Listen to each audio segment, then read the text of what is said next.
not showing live for me yet. Oh, yeah. There we go. Oh, yeah, that's me.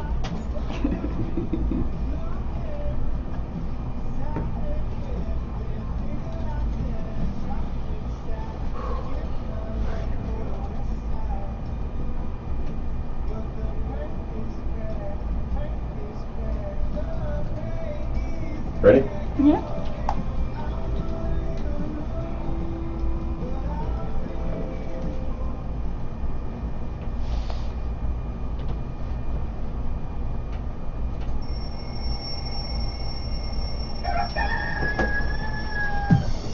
Good morning, Sun Prairie. Time to rise and shine. What? Time to pour the coffee with Bill. You must be human. Time to rise and shine with Bill. He has all the ingredients for disaster. Time to get going with Bill. He is phenomenal. Welcome to Baker Street with your host, Bill Baker.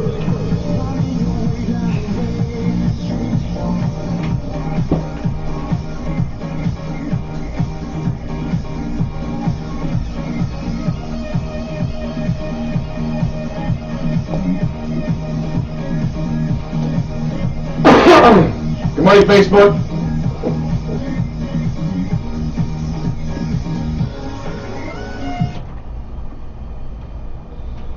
Well, good morning, everybody. And good morning, Sun Prairie. Mary Polinsky on Facebook. Glad you could join us already this bright and early. Oh, my gosh, I tell you. It's the first day of May, and where is the sunshine? What is it? If April brings... April showers If bring April showers Mayflowers. bring Mayflowers. Mayflowers, what do Mayflowers bring? June Pilgrims. parties. Oh, yeah, Pilgrims. sure. Pilgrims, of course. Hey. Oh my gosh, listen to me. So if you wondered, yes, that voice that you're hearing, that camel's kind of voice, you know, like smoking 50 camels a day or something like that. I've never smoked, no. Anything but pot, but other than that, I'm okay. No, I still have the lingering of this cold. It's been over a week. It's like almost 10 days, and it's just hanging out with me. I'm fun to hang out with, so I get it. I understand that, but it's so bear with me on my voice and what's going on. I got a really cool show today, and I'm glad that you're on with me. Got a wonderful lady, Person. A wonderful person, and this is going to happen all day. Yep. It's going to happen with me all day long today. You should have brought a button to press, every time. I know. Anything. Does that sound better now? Yes. You hear it better? Yep. Okay, good. You got to push the right buttons and it works. I believe it. Wonderful person with me today. Sunshine Anderson is in studio, and let me kind of set this up for you, and so we can really dive in. Last week, had a great conversation with Teresa Stevens. Had an amazing event on Saturday. I got to tell you, I look good. What'd you wear? I had a nice little Ralph Lauren blazer on. It was gray kind of texture, kind of with a nice bow tie, which I do tie. Oh, yourself. I want to tell you, I think out of 99.9% of the guys had hook on. A clip-on, sure. That's sacrilege. Well, that's what you get for your pet's collar. You get the pre-made bow tie, but for a human, you got to put in the work. You're gonna wear it. I don't know. So I had a great time. Saw everybody. I was so drugged. Oh my God. Oh. I took NyQuil. I took this other thing from Kirkland, which gives you no directions, by the way. No. So it's like a double dose, I think. Oh. Right? And I'm just sitting there, and I said, I got to get through 4 hours. Because this is a big thing for the Library Foundation. Oh, yeah. And being part of that leadership group, I'm like, I got to be there for this. Noses just running everywhere. No, I'm teasing. Oh, disgusting. Now tell me, how are the hats there? The hats. The ladies' hats were amazing. Yeah. Yes. The big ones, they call the big ones. Mm-hmm. And then actually the tradition at Kentucky Derby is not about men's hats, it's all about ladies' hats. Oh, yes. Yep. The fascinators. Yes. Mm-hmm. Yes. Mm-hmm. And being a Kentucky boy that I am, being down there and everything, recently, I got to see 2 weeks before the Derby, which is priceless, by the way, because the events start happening. Mm. And Thunder over Louisville was one where they had all these fireworks. And they spent a few $1 million on this thing. Oh, yeah. It was like a weekend's worth of stuff. But so yeah, people are getting their hats. Those hats go anywhere from like $250, $20,000. OMG! But the Derby's a blast. I've been to it many times, and I've been to the Derby in the infield. Oh, wow. I've been to the Derby in the stands also. I've never been a VIP. What are you going to do to get there? Bribe somebody, probably. All right. I don't know. Sure. I'll figure out how to get there. So. It's fun. It's fun. If you like a lot of people, if you're in the infield, it'll take you an hour to place a bet. Really? Oh, it's just wall-to-wall people. Yeah. It's like a mosh pit. Now tell me, I've never been to the Derby. I've never been to any kind of horse race, and What? my understanding is that the race itself is quite quick. Is it really Fastest worth 2 minutes in racing. Exactly. I love that phrase. Fastest 2 minutes in racing. Well, what the hell does that mean? Well, Secretariat still holds the record for under 2 minutes. Mhm. But, yeah, it only lasts for about maybe 2 minutes. Yeah. And then you go to the next race. Yeah. Now, is it worth it to spend that much time sitting in the infield waiting Well, for it? yeah, Yeah, because it you got all is. these other races. You got to put a few bucks down on this one. Oh, okay. You got to look at, and now there's a lot of critiquing going on Mhm. at a racetrack, because the horses all parade in front of you. They come out, and the jockey parades the horse Mhm. as they loosen up as they go to the starting gate. Sure. And so you got to figure out which one you're going to bet on. Now, some people look at statistics. Okay. Some people look at what color the silks are, and is that horse pretty or not? Does that horse look like it could win? Oh my gosh! There are people out there, honest to goodness, will wait to see which horse poops first Okay. on the track, All and then right. they'll go vote on that or bet on that horse. It's that crazy. That's interesting. It's a subculture, surely. Yeah. It is, but it's an interesting experience. If you go down there, you can go do the Bourbon Trail, and it's a lot of fun. Well, It you is, do, but- sure. Oh, excuse me. Sorry about that, guys. I'm going to be coughing, so please bear with me today, if you wouldn't mind. So, hey, you're listening to 103.5 WLSP, the Sun, right here in beautiful, wet, soggy-woggy Sun Prairie. We are ducky today because it's wet, so it's a good day for the ducks. We're underwritten by those wonderful folks at the Bank of Sun Prairie and the Baker Realty Group. Glad to be a part of this as a sponsor and as a member of the Friends Board. I'm actually president of that, and then also as a contributor to the media center itself. And we're coming up on awards night this week, Thursday night. The Wisconsin Community Media will be handing out their awards, and I think we're getting one. Oh. We're getting an excellence award. for good Congratulations. ones. Well, thank you very much. Thank you very much. And then we have the WBA awards on Saturday. So WBA is the big. It's like the Wisconsin Broadcasting Association? Yes, the Wisconsin Broadcasters Association. Oh. Those are the big awards. That's the ones that shows us what? Station of the Year, yes, last year. Oh my gosh, I'll never forget it. Yeah. Well, we're sitting around a table. We've got like 8 or 10 people at a table. I'm sitting next to Jeff Robbins, and I'm turned listening to the speakers that are left, and I said to Jeff, well, if we win this, we're all going to go up and get this award. Because never did I ever think that we'd get something like this. Because you're going up against JJO, IBA, Triple M, you know? Yeah. And then all the country channels, too. Yeah. Which are all owned by the Very same. popular. Right. All of a sudden, they announce ours. I swear to you, Jeff Robbins, our executive director, walked across the table to get across. He was gone. He was like, I've never seen the man move so fast in all my life. Well, he worked hard for it. He moves fast for Focus. cheeseburgers, but this was like something out of, I don't know, Seinfeld, I think. He was gone. Yeah. Looked like Kramer arriving up the podium, grabbed the award, moved the guy over. Hey, thank you very much. And turned into Elvis in the process. He did, yeah. Yeah, okay. Always. Yeah. Now Now that would be memorable, yeah. Well, it's Elvis or Mickey Mouse or Springsteen. one of Sure. those. Okay. He can't sing though, so. There goes Springsteen. So last week we were talking, and we were talking about the high school situation that has arisen.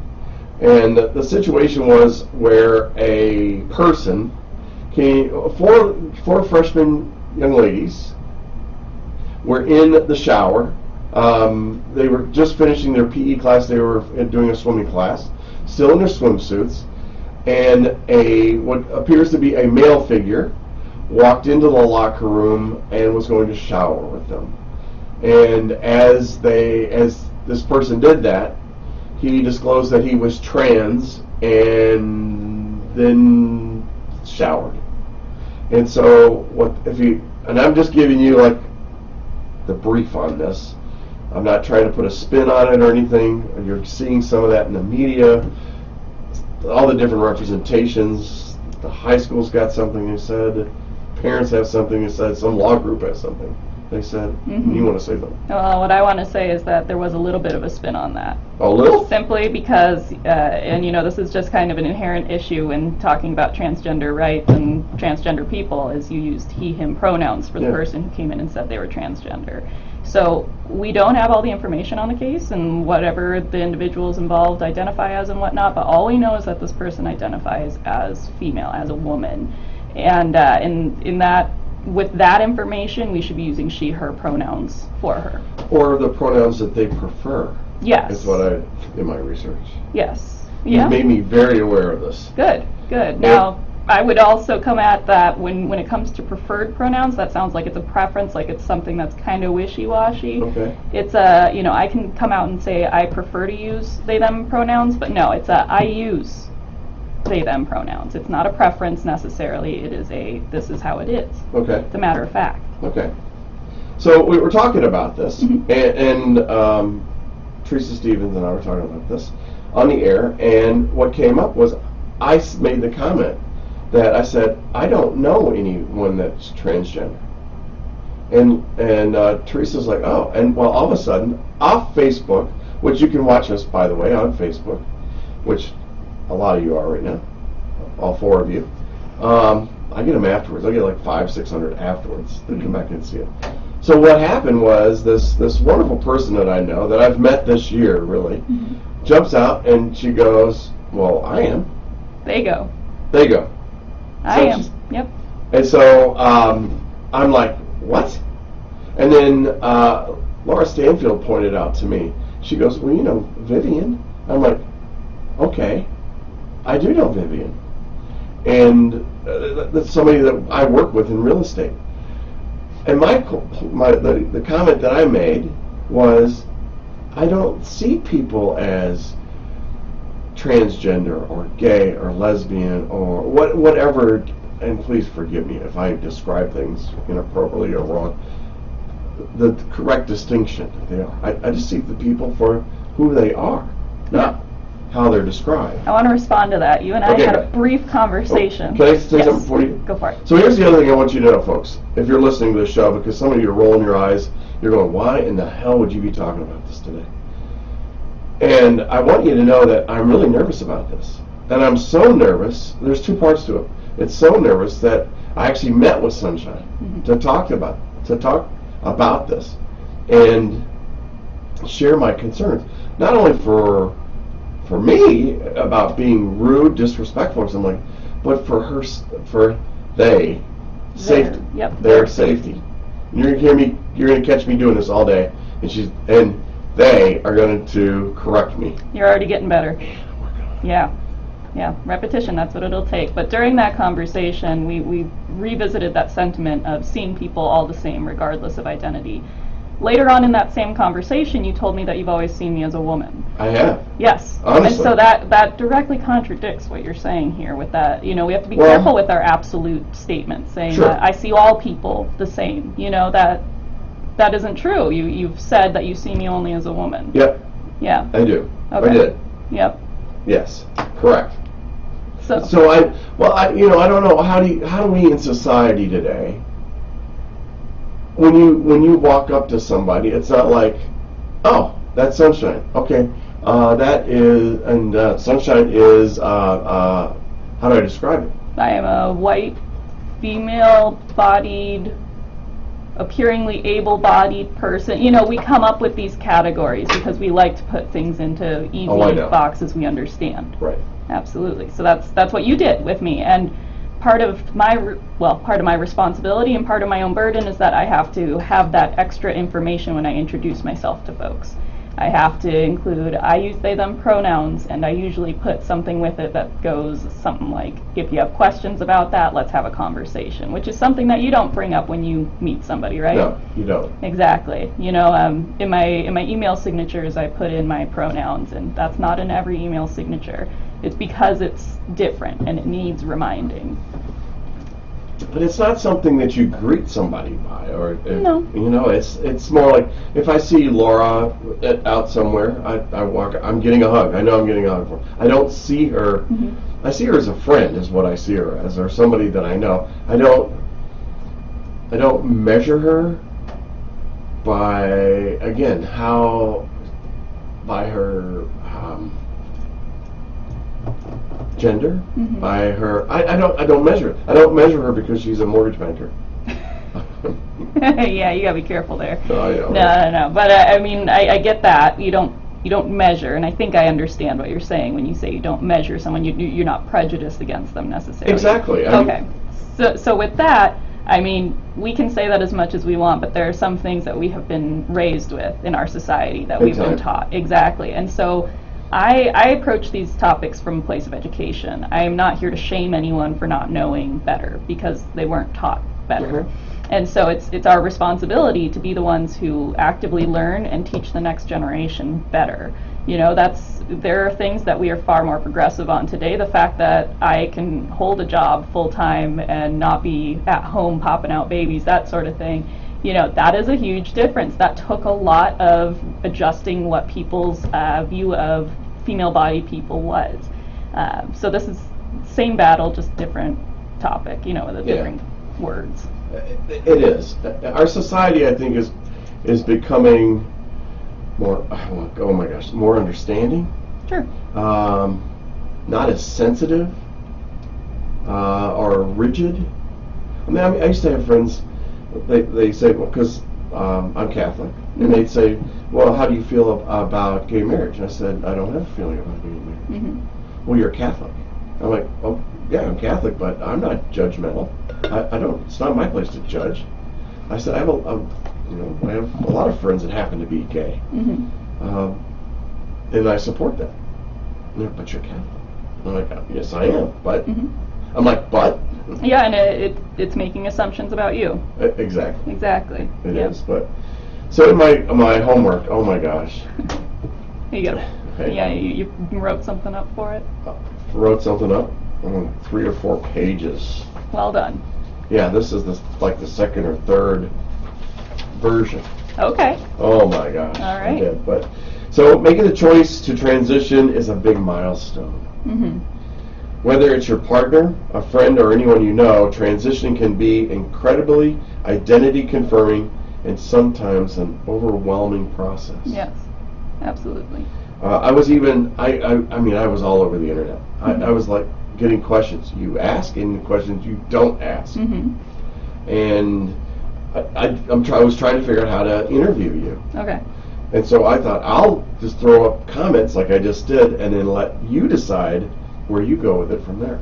All right. Put the work back on me. That's fair. Right. Because again, I'm concerned for you. Because I know there are people out there on this damn internet that are hate mongers. Yeah. And I don't like that. I don't appreciate that at all. You and I have always had a great interaction. We smile and laugh together. And we're going to continue to do that. Oh, yeah. And nothing will get in the way of that. Yeah, and I mean, we touched on this briefly when we had the conversation ahead of time about safety and whatnot. You know, we're having this conversation because we respect each other, because we feel like we can learn from each other, and so I really appreciate your attitude about everything, Bill. You're So welcome. yeah, You're welcome. but no, I think that's a fair way to proceed. You know, just we can meet each other where we're at. Well, that's cool. I guess I think it's cool. Yeah, I I'm think scared I to think death. it's I'm no. sweating over here. You are. You know, the only way that I'm gonna get nervous is if you keep on feeding it. You know. Right. So being transgender is not new or a phase. People whose gender does not match their body at birth have been documented across many cultures for thousands of years. Yeah. The difference today is that some transgender people feel increasingly safe to be open about who they are and have the option or not having to live in secrecy. Mm-hmm. That was in wild. Imposter syndrome. Are you familiar with that? I am familiar with imposter syndrome. Typically, I associate it with your position at work or where you are in your education. Imposter syndrome, I don't necessarily associate with gender so much. That's typically, I think, the feeling you're going for is dysphoria. Did you come up with the word dysphoria during your research? Okay, what is your understanding where you're at? I had no idea. Okay. So dysphoria is the description of the feeling like there's some kind of inner conflict between what you're physically presenting as or identified as and what you feel like you are societally. So that means that, wow. It's going to be an intellectual conversation. Oh my God, we're going to go deep. So it means that if you're born male and you prefer guys, doesn't mean that you have a gay sense of that's getting into sexual orientation. Well, hang on for a second. Okay. Your inside, your mind is that you're more of a woman, but attracted to men. You feel as a woman. Inside, your internal is woman. Mm-hmm. Is that a fair way to say? I mean, the two genders, male, female. There's more than two genders. Oh, really? Yes. Okay. However, I want to back that up and say we're talking about gender today, but you're bringing in sexual orientation, which it's an intersection. Okay, so this sexual orientation is a separate piece of your identity. If your identity is a pie, okay, and let's say a big piece of that pie for you maybe is that you are a male, that's a big piece of it, but then you have another slice of that pie that's like, well, I'm a Catholic, I'm a white man. These take up different amounts based on how much it affects your daily life and how you interact with folks. So gender and sexuality are separate pieces of the same pie. Okay. And when you talk about, I'm born into a male body, I'm attracted to women or I'm attracted to men, you're talking sexual orientation. That is another piece of the pie, but it is not what we're talking about. We're talking about the gender portion, right? Sure. Okay. Sure. And I apologize if I'm confusing because I'm trying to understand. Yes. So the part that I'm thinking about is if you're born with male parts, and but you really feel more you identify as a woman or a female, and you're attracted to men, then you're not really gay. Yeah. No, that would be considered. You know what I'm saying? Yeah, that would be considered a straight relationship if a trans woman dates a cisgender man, and we can go back to that word cisgender. Let's do our definitions as we go. And make notes, people. Yeah, right. Take notes. We can revisit them. Oh my God. So cisgender means you were born as, a male. Right. They told you, on your birth certificate you're a boy, and you have grown up and you still feel comfortable being called a boy or a man. Okay. You're still male. There's no conflict that you have to experience regarding that. Okay. Transgender is when there is that conflict and you're trying to resolve it so that you can pursue life, liberty, pursuit of happiness, those basic things that we should be allowed. Are you feeling that? Are you able to do that? In some places. Right. I mean, if we're going to get to my personal experience, I am not welcomed everywhere because of this piece of my pie being transgender. You're kidding me. There are some places that are safer than others. Sorry, I'm getting a little rasp in my voice now. Drink some water for that. I didn't mean to choke you up. Come on. That's okay. Nah, you're all right. No, so, I mean, there are places, like, my story goes, I was born in California, brought to Wisconsin early in life, raised in Monona, and then went back to Oakland, California for college, and a year into the pandemic before I realized the Bay Area of California was far too expensive, and during a pandemic it was just impossible. It's going to fall off into the ocean, isn't it? Yeah, it might. Or just a very slow disappearance. So anyhow, I had to leave that space even though it was the place I felt most comfortable because in these very progressive or at least these high density population areas where you're exposed to more people per capita that are transgender, people get used to it quicker. I come back to Wisconsin and folks aren't as used to it. And so it's a lot more of that education. It feels like I've kind of been set back a ways to try and get folks on the same page as what I'm used to. And sometimes when people don't know something, they're scared of it. And we see that all the time. We've seen that with AIDS. We've seen that with any kind of interaction with somebody different from you. We've seen that with race. We've seen that with plenty of different things. And being transgender and gender in general can be one of those things we don't understand immediately. But I believe that the Midwest, Mm-hmm. our Wisconsin people especially, are more understanding, more accepting Mm-hmm. than I would say in other parts of the country. From what I've witnessed anyway. And that's the thing, you don't necessarily know how someone's going to react until Right. they're presented with that situation. I'll talk about my own parents. Okay. I came out first in my sexuality, so I identify as pansexual. What's which pansexual? Pansexual is similar to bisexual, but Okay. I choose the word pansexual because the term pan means all. So I have dated people who are cisgender women, cisgender men, trans women.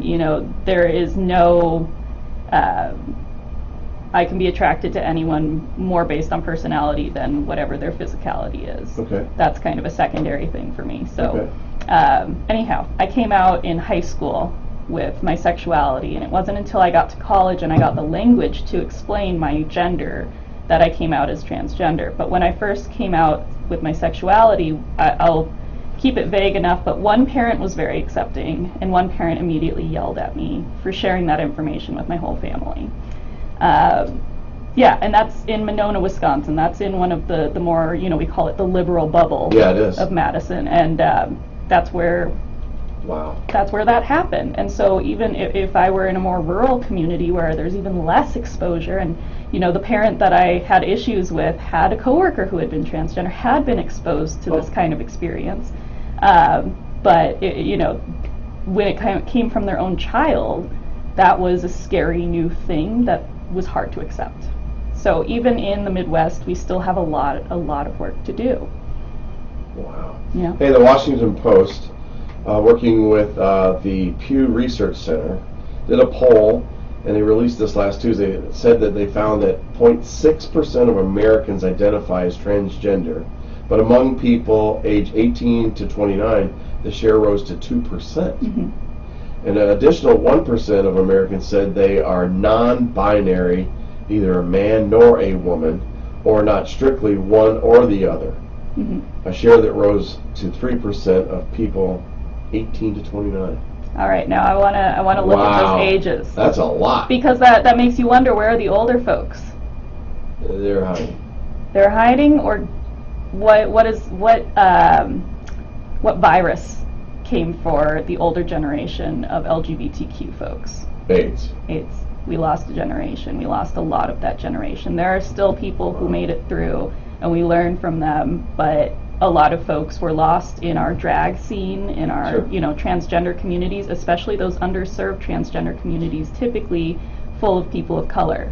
They did not have access to regular health care, let alone groundbreaking health care to treat the AIDS epidemic.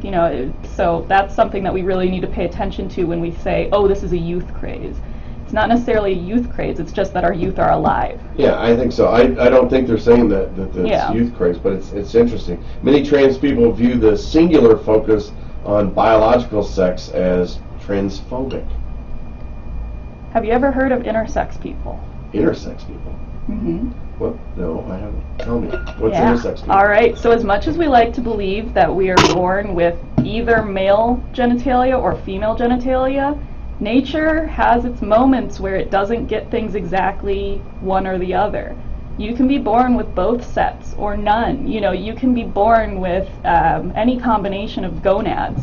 Sometimes people are born, and that's the thing. We need to make room for these, we might call them anomalies medically, but we have to make room for these other perfect people. If we're talking from a church perspective, are we all born perfect? Are we all born as God intended? We're You know, that sinners. sort of thing? Yeah, okay, we're all sinners. We're sinners. I forget you're Catholic. Yes. Yeah, no, my mother's a recovering Catholic. Is she? Yeah, that's what she calls herself. Well, No. at least she didn't call herself a twofer. A twofer? What's a Yeah, twofer? Easter and Christmas. Oh, jeez. Okay, I might be a twofer. No.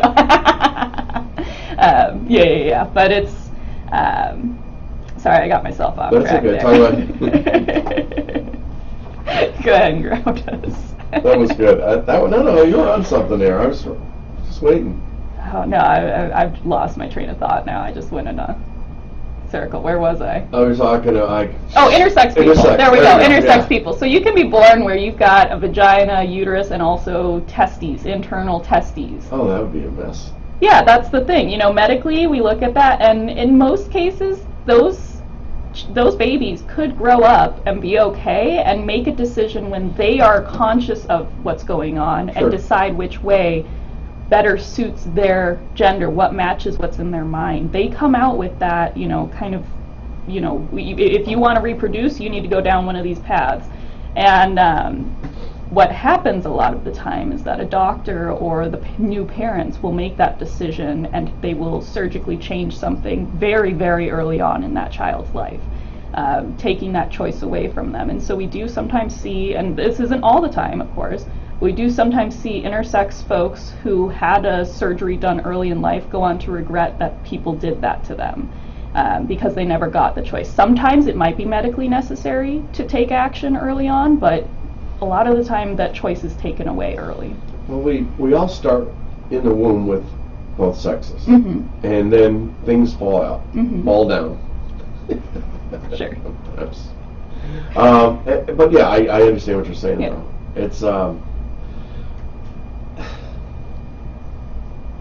I'm trying to figure out a direction to go here. So let me do this.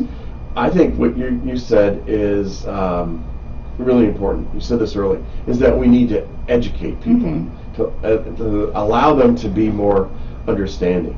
I don't know why it has become in our society where we're so rigid, and I think it's because we're coming out of that 50s, 40s, 50s kind of era. Our grandparents taught me, and now I've got to come through this next generation as that 61-year-old white guy, and go, what you want to do? What you want me to call you? What? Well, why should I call you? And I'm speaking out loud. That's okay. You're a woman. I'm going to call you a woman, or ma'am. Oh my gosh, have I ever called you ma'am yet? I think you have. It wasn't disrespectful. No, I know. It's I know. habit. It is. It's habit. It is. And so I think we have to break that thinking. You've done it to me. Hopefully. I see the cracks. No, thanks. Don't get bigger. Don't get bigger. Because how do we, in the education, how do we take this to the public for, I hate using the word acceptance, because I don't think you're the type of person who would say, it's important for you to accept me.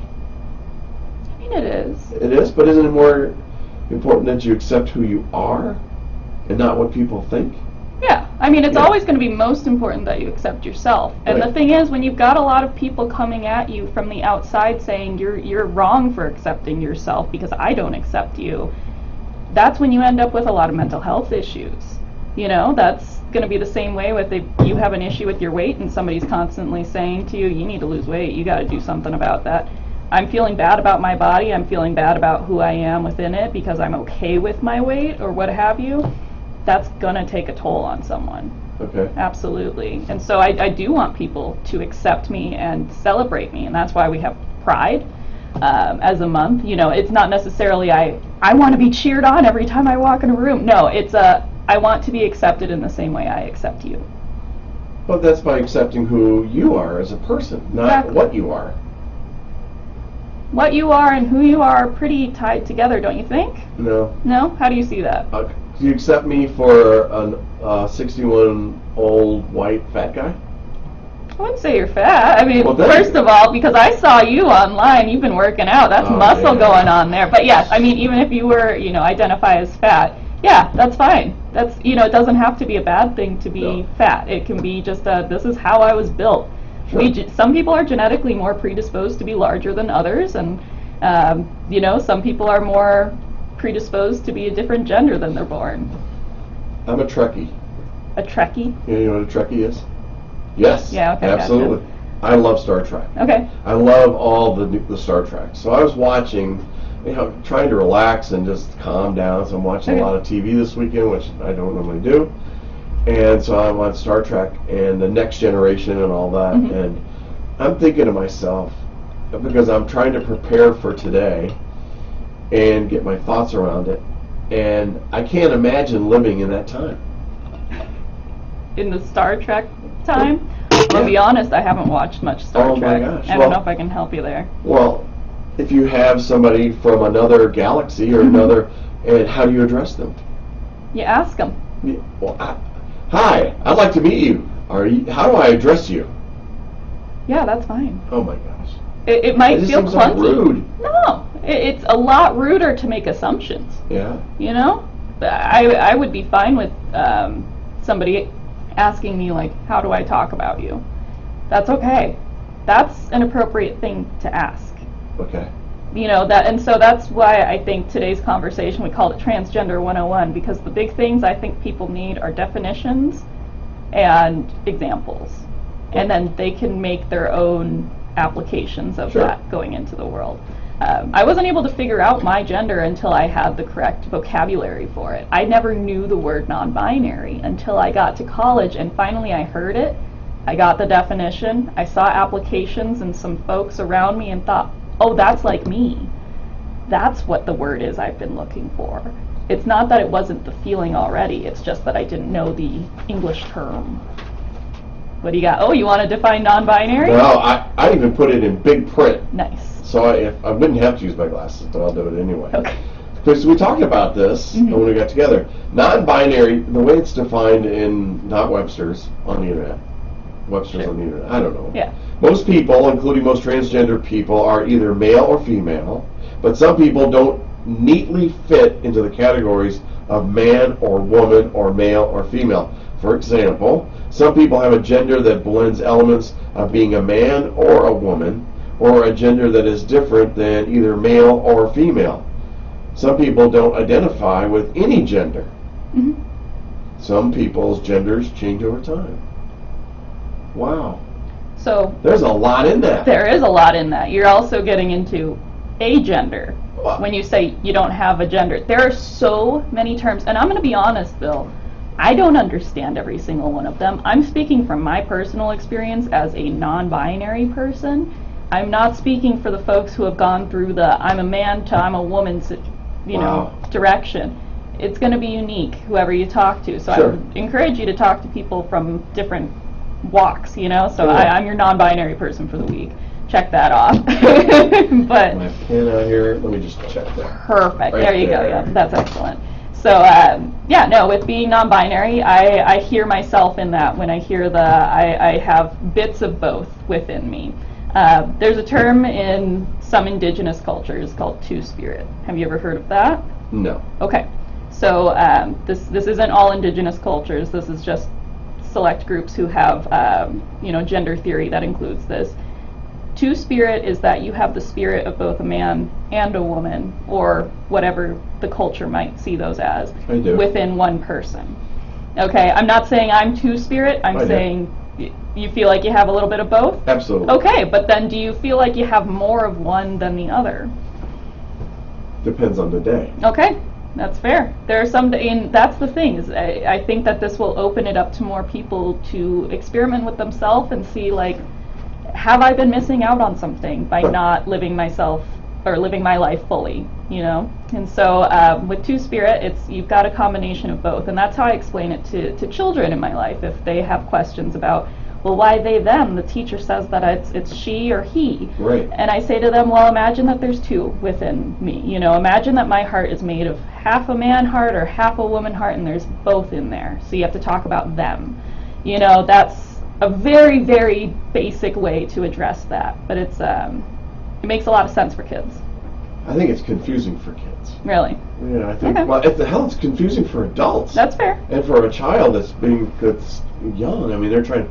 So you're two people inside you, and they're still trying to figure out where babies come from, or Well, it's separate from that conversation, like I say, the pie. Right, I You know, know. they're talking about the gender bit. And I actually, in my experience talking to kids, and I'm very careful when I talk to kids, especially because I don't, I want to give them a little bit of the conversation that they can take to their parents and have their parents decide how that conversation happens. There you go. But they're still going to ask questions, but usually those questions are very simple, and then they go, oh, okay, I get it. Whereas with adults, the questions keep going because you're unlearning at the same time. Right. These kids are sponges. They are learning. They are taking in so much. They're not unlearning any Sure. habits.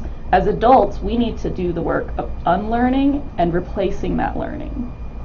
Does that make some sense? Yeah. So I feel like kids are a lot more, they struggle a lot less in many cases than adults do, but we project onto them our struggles. Oh, absolutely. Yeah. Oh, yeah. Yes, it's like racism. Yep. We're not born racist. You're taught that. Exactly. Or a bigot. Mhm. I like what you said, that we leave this up to the parents, because, I've read stuff doing my research that talking about schools and young kids and talking to them about this at a very young age. And I don't agree with that the school should have that role. It should come from the families or the parents first. I think as you get older and as you develop, or as your brain develops, you as a person develops, then there's other avenues, I would hope. Okay. Because you're going to have parents that just reject it. Exactly. And you've experienced that. Mhm. But I don't want to rely upon somebody in the school district to do that. It shouldn't have to rely upon, but schools are meant to be a support to parents. They're meant to be a way to gather and share those resources with the parents so that they can do their own work with it. But think about it this way. When it comes to sex ed, when it comes to health classes where they talk about reproduction, the way that it's handled in Wisconsin, at least in the past decade or so, is that there will be a permission slip that's sent home to parents saying, this is a conversation that we plan to have with the kids. Please sign off saying that you're okay with them being a part of this conversation. And 99% of the classes included. Sometimes there is Sure. a student or two whose parents say, no, we'll have that conversation on our own.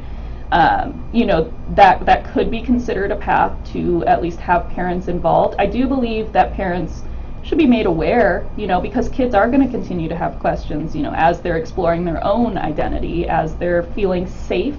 Like the fact that a kid is feeling safe enough to talk to an adult about Sure. it speaks to that adult's role in that child's life. Okay. That child feels safe, and as an adult, we should feel proud of ourselves for being a safe adult, and also feel the responsibility of making sure that we continue to create a safe space for that kid to talk and explore. So fundamentally, schools are there to provide resources for those conversations for the parents and allow parents the opportunity to, if they must, remove their child from the conversation, because gender affects everybody, and so does reproductive health. And that's how we address that difficult topic. Man, we put a lot of responsibility on our schools. We really do. And then they get a lot of backlash whenever Okay. anything goes wrong. But Yeah. that's their fault. It's just always their fault. But who are the schools? Who are they made of? Our people, our kids. Our people, our parents, I know, are right? working at schools, yeah. So the way I looked at this, and again, going back to my research, I'm not a smart man. I just know where to go to look at stuff. Sure. I'm good at research. But I broke this down. Get educated, and we'll talk about each one of these. Get educated, listen, ask questions, say it, believe in them, use correct pronouns and names, don't stereotype, avoid harmful words, and get support if you need it. Yeah. Now we can talk all day on these. Yeah. I think that the first three are probably the biggest, Mhm. is get educated. So if you don't understand the concepts of gender, sexual orientation, gender identity, and gender expression, learn about them. It's been an interesting weekend for me because I was doing exactly that. Mm-hmm.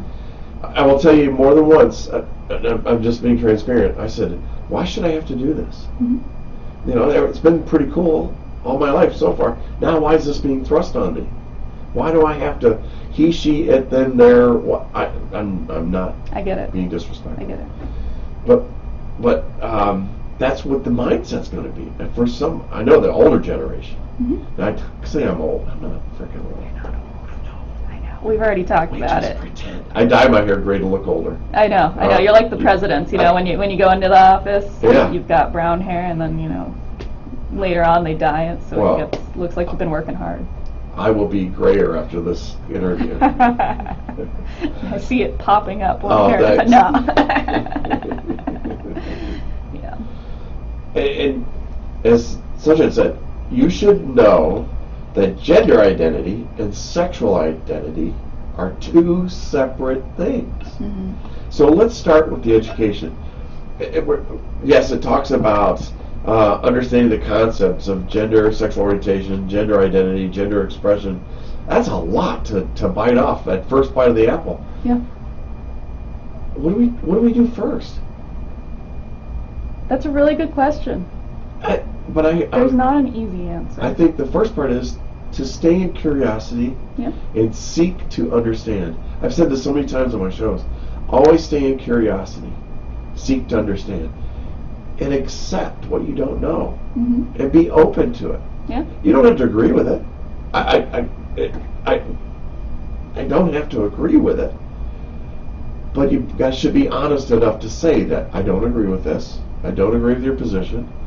And ask more questions. But be respectful. Right. Always. Right. And hearing this as a topic to agree or disagree on, Oh. I do take a little bit of a problem with that. That's cool. Let's talk about I it would though. too. Let's talk about why it's an issue. Sure. So, I'll come in and say I use they them pronouns. I'm non-binary. If you say to me I disagree with that, you're telling me the fact that I just stated about myself that only I can know for sure, you're disagreeing with on what grounds? Sure. That's where that can get a little less, that's where it's more closed-minded. However, everything else you're saying is spot on. And we're more excited to learn when it's something we're interested in. So you can find a way to incorporate something you're interested in. Let's say you're somebody who doesn't care about people generally at all. Okay, maybe your thing is... I know a few politicians like that. Oh yeah, right. Oh. So let's say that you are really into aerospace, though. You're really into NASA. For whatever reason, that's your focus. That's where you're happy. Big rockets. Okay, yeah, big rockets or something. I'm sure you can find some kind of transgender scientist, aerospace scientist that you can learn about, and in the process you're learning about something you're actually interested in. Sure, I get it. That's how you can kind Sure. of, if you're having a really hard time caring enough to Right. do the education, maybe that's how you tie it in. But there's no easy answer to say this is square one where you begin, but usually it begins with a person that you meet. Well, like I was saying earlier, last week I said, well, I don't know anybody. Because you weren't That's strange. thinking. Because I don't see people that way. You weren't remembering. Well, again, I don't. I see Vivian for Vivian, Mm-hmm. and she, and that's the way I've always addressed, is just an amazing real estate agent. Mm-hmm. I don't, or you, I don't. Man, I hate to describe this because I don't want to be. I see you for who you are Mm-hmm. and what you do for a living. Mm-hmm. That's wrong also, by the way, I think. Judging people by what they do. Yeah. So what do you do for a living? Well, I steal cars, and I was down at Walmart. I was doing a little, shopping. Okay. I mean, describing people that way. Yeah. The difference, though, is that your profession is something you choose. You can choose to change that. Sure. The way I feel inside about myself, I don't make any choices about. It's a coming to learn who I am thing, not a I'm choosing to be Sure. this person. And I can't imagine what that feels like inside. Mhm. And I think that's part of the problem that people have is that they can't understand it because they can't experience it. They've not Right. had to go through that. Right. that process. So let me ask you, Bill, when did you choose to be a man? Well, it was a Tuesday, Okay. and it was no. I never made that choice. Same here. I came out of the womb, and there I am. Yeah, and I have a hang down. It's what it is. it's what worked for you. Sure. Okay. Sure. I didn't have an exact moment where it was I'm trans. That's what it is. It was The light didn't go on. No. Sign didn't fly in. No. Stork didn't come over and drop a sign. Well, the stork did make a flyby, but that was it. Okay. No, just a little reminder. No. It was a feeling of discontent, of confusion, of kind of just loss of community, not feeling like I completely fit into, I felt like a circle trying to fit into a triangle, block. Wow. That kind of thing. It was, I can try to fit in here, but I'm not going to be happy. I'm not going to be Right. who I am until I figure out where I actually fall on this. Sure. And it's not a pleasant experience. It's not something that somebody puts themselves through for fun. Right. It is I'm dealing with this as a thing in my life now. I'm going to figure out how to support myself best. I think it would be very painful. Yeah. Because you're going against norms, stereotypes. You're going against a society that is evil. I see them as evil because they're quick to be negative. And if you don't believe me, go to Facebook and you can see it every day. People will jump on you about stuff that they have no information about. Yes. They will just spew it, and they're allowed to do that, and I hate that. I experienced it when I ran for city council. No? People attacking. I'm like, oh my gosh, where do these people come from? Mm-hmm. They don't know me. Mm-hmm. So I can understand the pain of this, of doing this. Oh yeah. I mean, you attack the things you don't know. We talked about that earlier. Right. It's, what you don't know is scary, and Right. you're going to want to act out of fear. That's where you get the term transphobia. People act out of fear, and usually that fear comes out as hate or Sure. hateful acts. So it's until you meet somebody that makes you care about wanting to learn to be better, it's hard to want to be better. Right. Yeah. I had a great time in college. I believe College that. school. I had a great roommate, Greg Ball, and a lot of times he'll go back and listen to this. And so after school, we hadn't seen each other for many years. So I'm down in Atlanta. This is back in the 80s. And Greg and I mean, we were close. I mean, best buds, the whole thing, right? And we decided to get together. We're out at a nightclub called Studebaker's. And just chatting with him. We're standing in line and all this. And we're going to go in and meet some clients of mine. And like I said, I haven't seen him in years. My mom just loved this guy, and just thought Greg was the best. He and I had a great time together. So we're walking in. I said, "Hey, Mom was just saying, it's been a while. You're not with anybody. You're not married yet. So what's going on? You're getting old, dude." And as we walk in, the music's blaring, blah blah blah. And as the music stops, he goes, "Well, I'm gay." And I'm like, "You're gay?" I went, "What?" Because we're roommates. Mm-hmm. A lot of things happen next to roommates. Mm-hmm. You know more about your roommate. I said, "When did this happen?" And he just looked at me and laughed. He says, "I've always been gay. I just didn't know it yet." Wow. Mm-hmm. And so he's got a great partner. Love those guys to death. But here's the situation where he's in his 20s, Mm-hmm. and he was very active in college. Not with guys, just saying. Mm-hmm. Mm-hmm. But then to have that change, I can't imagine. And I've never asked him what went through his mind. What was the pain? What was the discomfort? How did this happen? In the way of all of a sudden, okay, I have to come out. Mm-hmm. So I can't imagine a trans person in the process. Yeah. And that's the education that I think people want to know.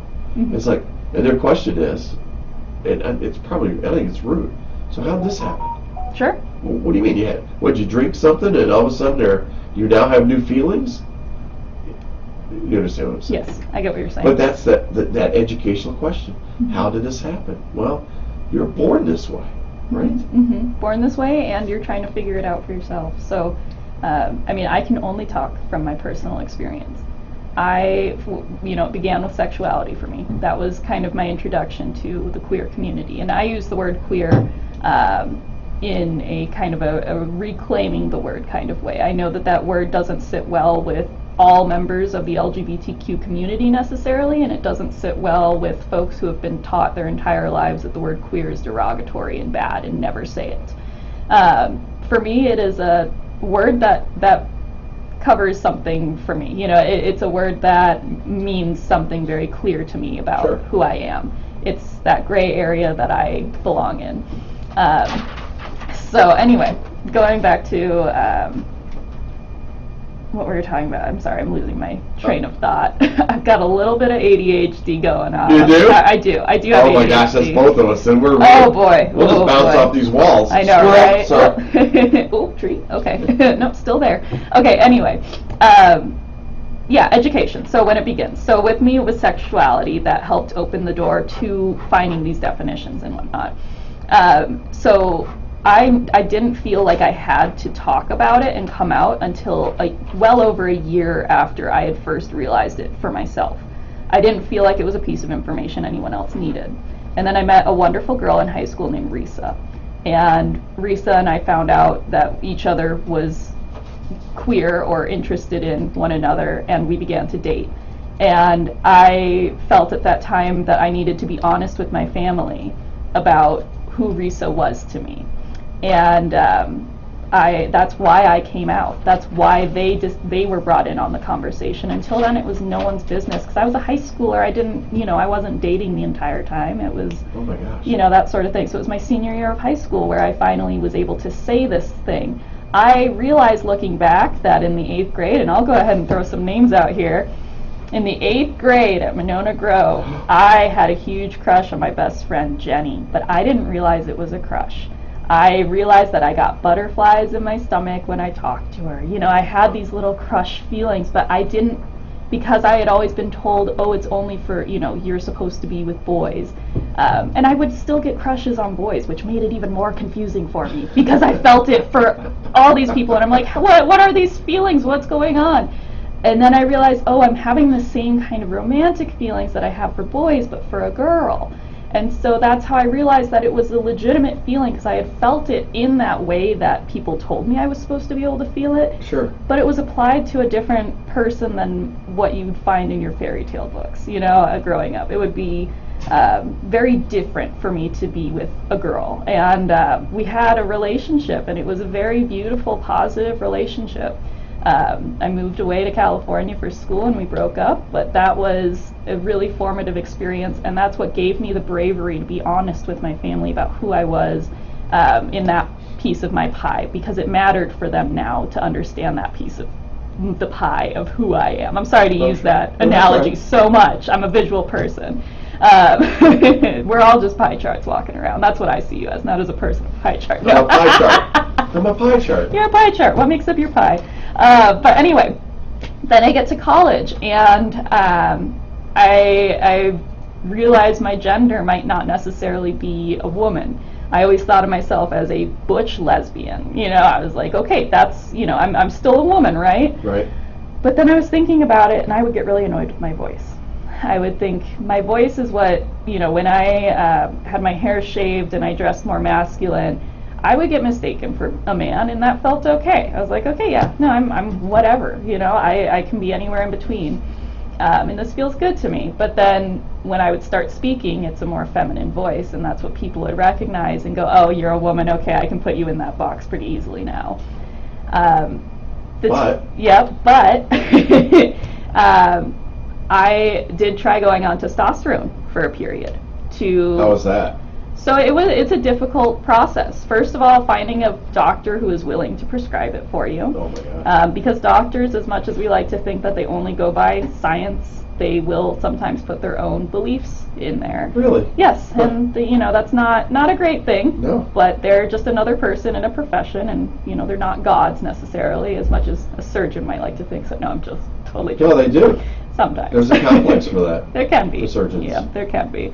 But anyhow, there's when it came to gender, it was realizing that there are some things about my physical appearance and body that don't match how I feel, but there are some things that do. And that's how I found myself in the middle. I found myself in this gray space where it wouldn't be an easy binary transition, is what we would call it. Binary, at its basic definition, is two things. Two things. Binary, okay? You're one or the other. And I found myself falling into this middle space. And that's where I found the word non-binary when talking about it with friends, and just learning that word existed made all the difference for me. And so now it is just a part of my identity, another piece of my pie. I do introduce myself as, having they, them pronouns, and for some people they hear that and then it never comes up again, and they only refer to me as she, her. When I'm in a professional context, I usually just let that slide because it's, not pertinent to my work. I don't need to spend all their time on this if they don't want to learn and listen. But in a personal context, it can be what makes or breaks whether I spend my time with someone. Sure. But here, I want you to, Joe Chase says, listening and learning with Bill and Sunshine. Good morning. Diane Donahue says, so much information being given. Thank you for educating us all. I think it's important. And with that, what we're going to do is, let me reset the show. We're right at the top of the hour. And so let's do that. And then we'll come back and talk more about, what was our title? Trans 101? Transgender 101. Transgender 101. I love that title, by the way. I thought that was pretty cool. Cool. So let's do this thing. I should push the button. There we go.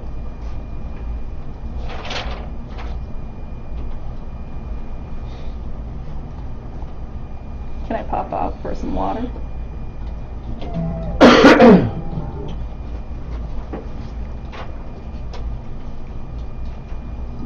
Can I go fill my water?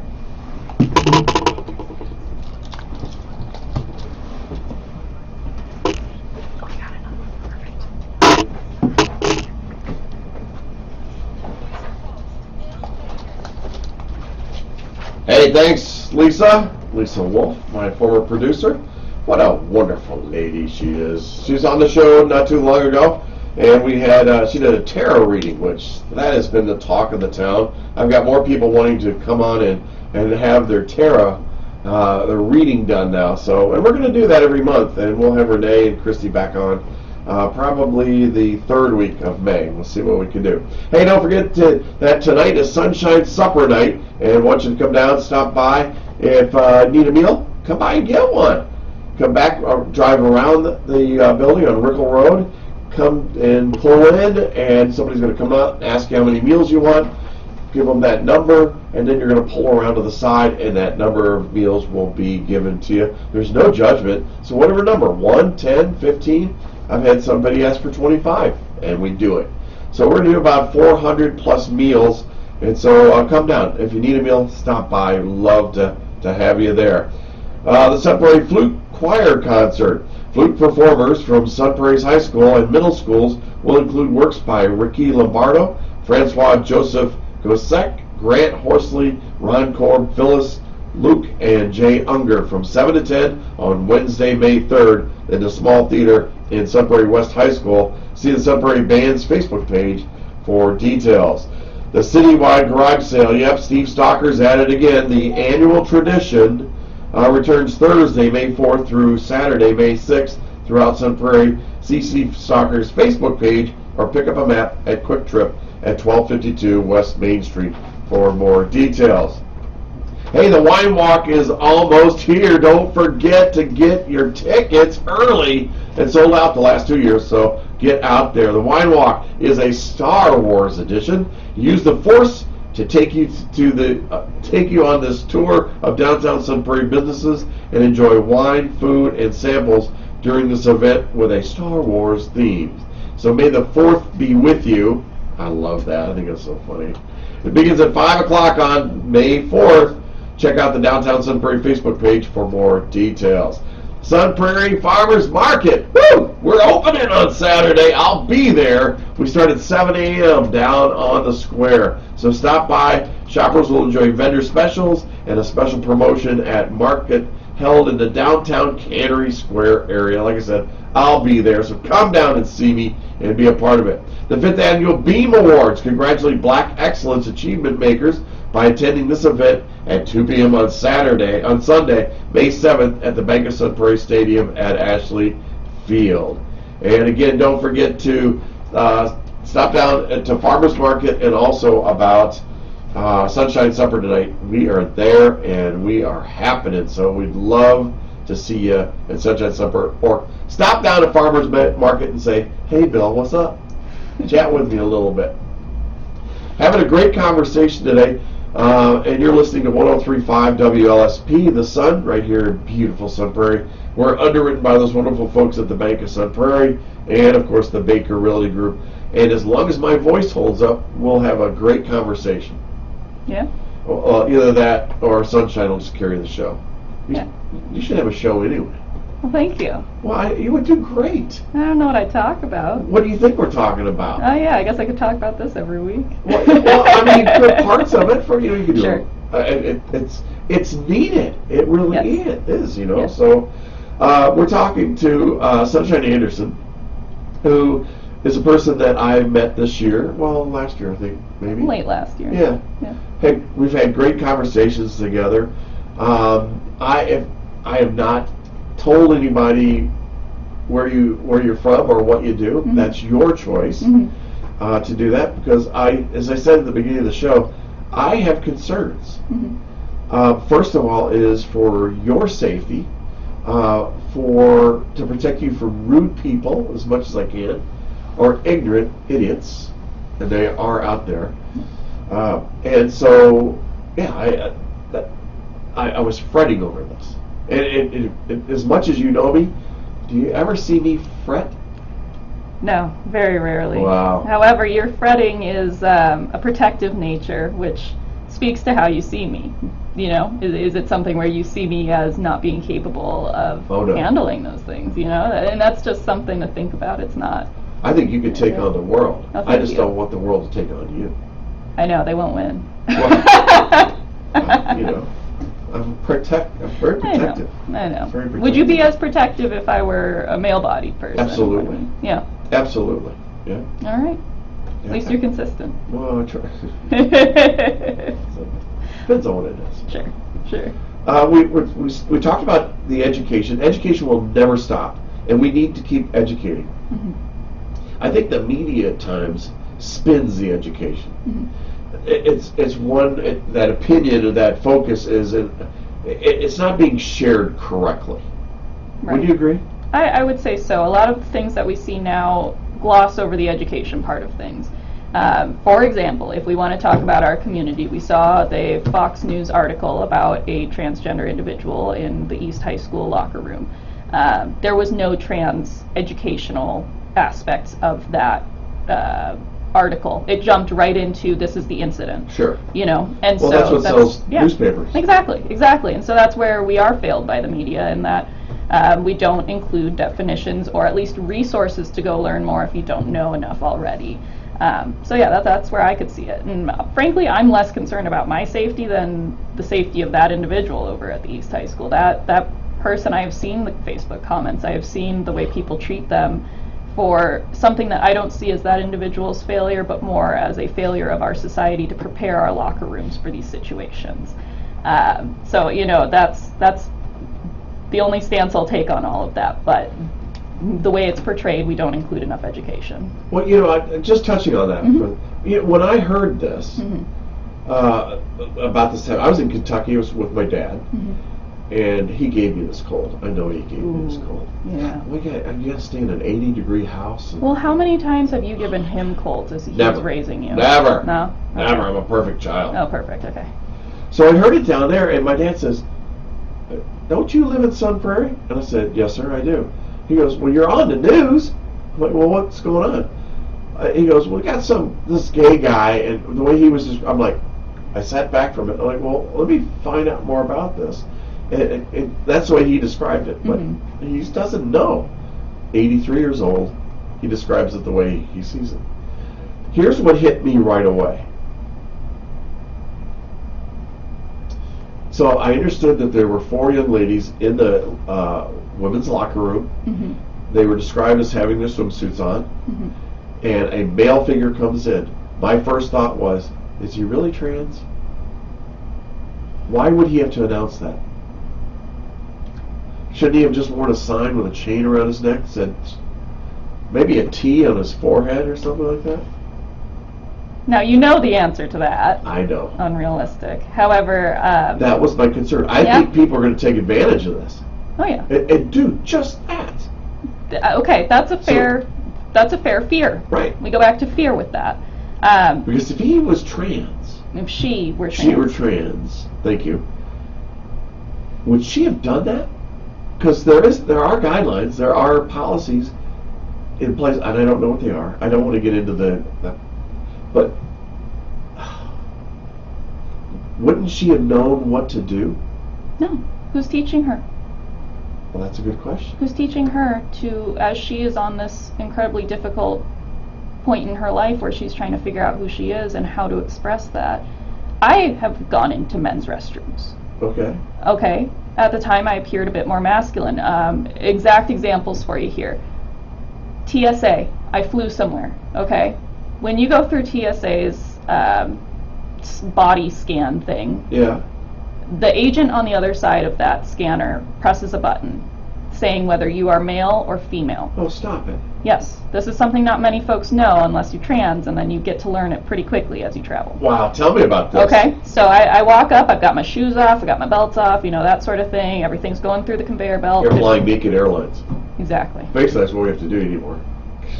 Not TSA. I don't have to do I used to get TSA pre-check all the time, and now I never get it. Oh, come on now, and I'm not going to pay for it. What? Yeah, I know, it's weird. But anyhow, going back to the gender stuff. So I would approach this, and I'd be in my bare bones, my t-shirt, my jeans, my socks. It's they're looking at me as I am, as close as they can to naked airlines. Anyway, so they press a button, making an assumption about what genitals I have, because that's what it's looking for. When I go in there and I put my arms up and it scans around me, it will light up in certain areas if it doesn't match what it expects a male body or a female body to look like. So they saw me, they thought, okay, that's a man, I'm going to press the male button. I go in there, it scans, and it sees extra fat on my chest, or it sees there's something missing between the legs. I then get tagged. I walk out of there, and they do the pat down, and then sometimes they realize their mistake once I speak, and they hear my more feminine voice, and they go, oh, I'm sorry, ma'am. And it's I'm somewhere in between, Anyhow, a lot of people run into that. And it's, just because of an assumption somebody made, you then have to go get pat down, or you have to go through further security. And that's an assumption. That is, it's not the most dangerous situation unless you happen to get a TSA agent who hasn't been educated, and maybe they're rougher with you. Maybe they, say things as they're doing the pat down that just are not okay to say to anyone.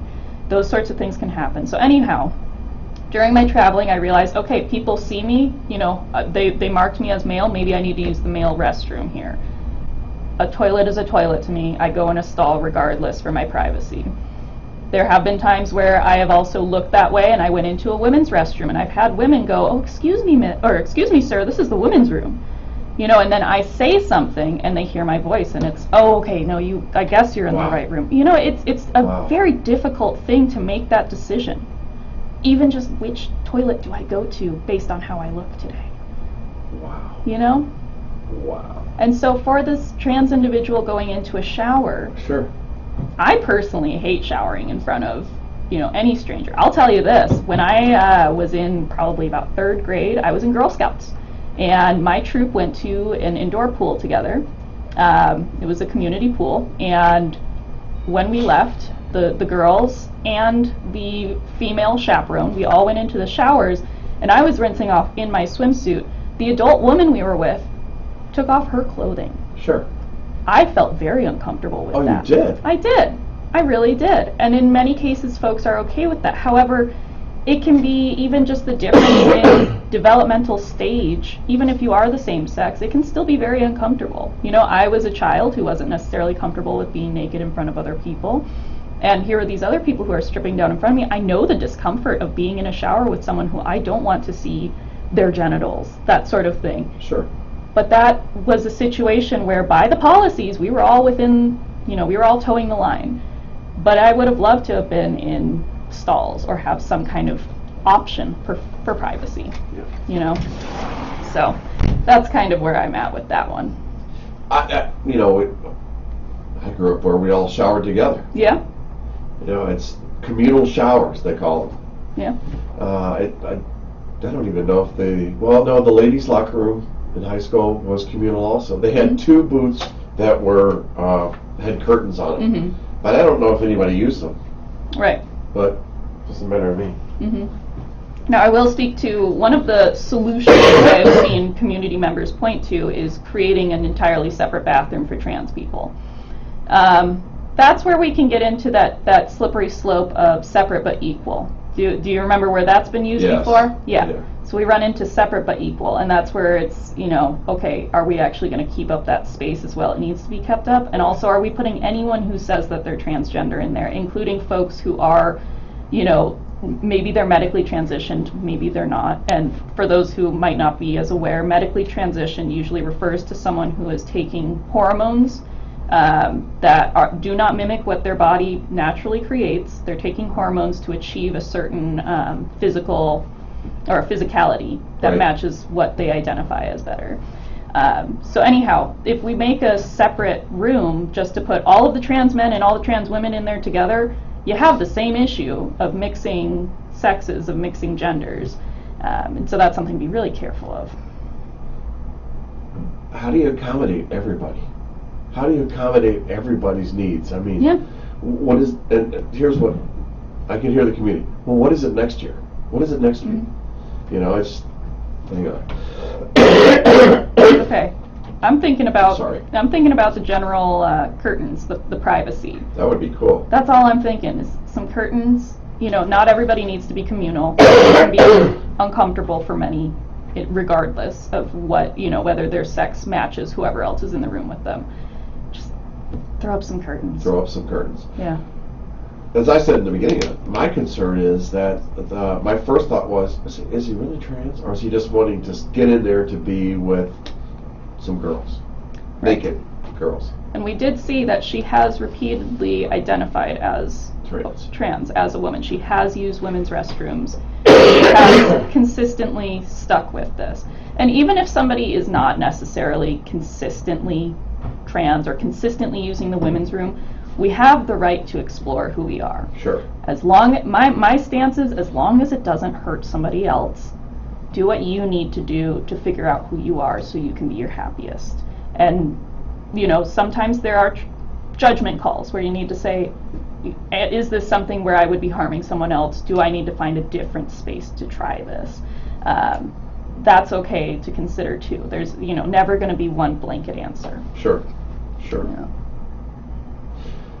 I don't think the response would have been the same if it had been a male locker room. Sure. And a female had walked in and decided to shower. Mm-hmm. And I don't think they've been the same. But that's just a sexist conversation. It's